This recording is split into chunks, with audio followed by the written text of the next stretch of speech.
শোকাবহ আগস্টের প্রথম দিনে শোক মিছিল করেছে পাবনা জেলা আওয়ামী লীগ। বৃহস্পতিবার ১ আগস্ট দুপুরে জেলা আওয়ামী লীগের উদ্যোগে আওয়ামী লীগ কার্যালয়ের সামনে থেকে শোক মিছিলটি বের হয়ে শহরের প্রধান প্রধান সড়ক প্রদক্ষিণ করে পুনরায় কার্যালয়ের সামনে এসে শেষ হয়।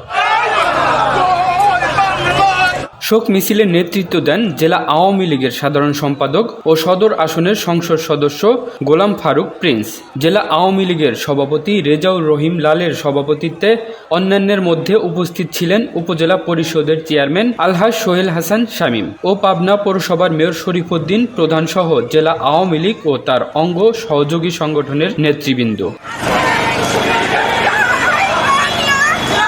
কামরুল ইসলাম, এই বাংলা নিউজ ডেস্ক।